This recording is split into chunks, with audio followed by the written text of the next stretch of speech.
বাস্তবতা হলো মন থেকে চাওয়া জিনিসগুলোই মন খারাপের কারণ হয়ে দাঁড়ায়। একটা সময় ছিল আমি খুব হাসতে ভালোবাসতাম, কিন্তু এখন আর হাসতে ভালো লাগে না। কেন যেন মনে হয় জীবনে সব হাসি আনন্দ হারিয়ে গেছে। রাত মানে কেউ প্রিয়জনের ফোনের অপেক্ষায়, আবার কেউ প্রিয়জনকে ভোলার চেষ্টা। তাকে কখনো খোঁজো না যে পৃথিবীতে বেশি সুন্দর, বরং তাকেই খোঁজো যার কারণে তোমার পৃথিবীটা সুন্দর। সব ছেলেরা মেয়ে দেখলে চুল ঠিক করে না, কিছু ছেলে মাথাও নিচু করে। জানি না ঠিক কতটা দূরত্ব বাড়লে সে বলবে অনেক হয়েছে, এবার ফিরে এসো। আমি সত্যিই বোকা, তাই আজও তোর ফিরে আসার অপেক্ষা করি। বলবো না ভালোবাসি, করবো না জোর, চাইলেই ফিরে আসিস, জায়গাটা শুধু তোর।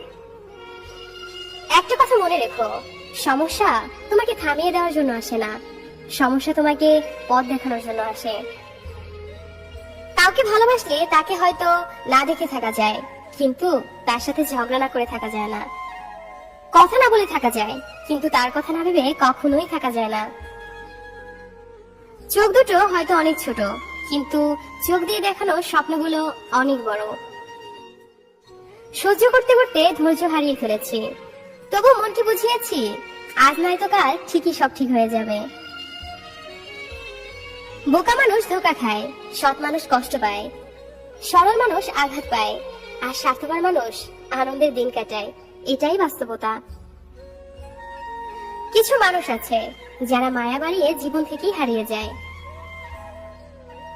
জীবন মানে কিছুটা হাসি, কিছুটা কান্না, বাকিটা অভিনয়। স্বপ্ন পেয়েও যতটুকু পেয়েছি ততটুকুই বা কজন পায়। এই চিন্তাধারা যাদের মধ্যে আছে, কষ্টের পৃথিবীতেও তারাই প্রকৃত সুখী। বিশ্বাসটা রক্ষা করতে শিখুন, কারণ একবার সেটা ভেঙে গেলে আর কখনো জোড়া লাগে না, আর তখন সত্য কথাগুলো মিথ্যা মনে হয়। কাউকে মিথ্যা বলে খুশি করার চেয়ে সত্য বলে কাঁদানো অনেক ভালো। একটু কষ্ট পাবে, কিন্তু ও কখনো আর বিশ্বাস হারাবে না। বর্তমানে মানুষকে তুমি যতটা আপন ভাববে, ঠিক ততটা কেউ তোমায় আপন ভাববে না। প্রয়োজন হলে বলবে হাই, আর প্রয়োজন ফুরালে বলবো বাই। ভালোবাসি বলেই তো সব ঠিক থাকা সত্ত্বেও দিনের শেষে মনের কোণে একটাই ভয় আসে, তুমি হারিয়ে যাবে না তো। অপেক্ষাটা সেই করে যে কাউকে মন থেকে ভালোবাসে। বাস্তবতা হলো, যদি কাউকে অনুভূতি দিয়ে ঠিক রাখে, তাহলে সম্পর্কটাও সারাটা জীবন ঠিক থাকে।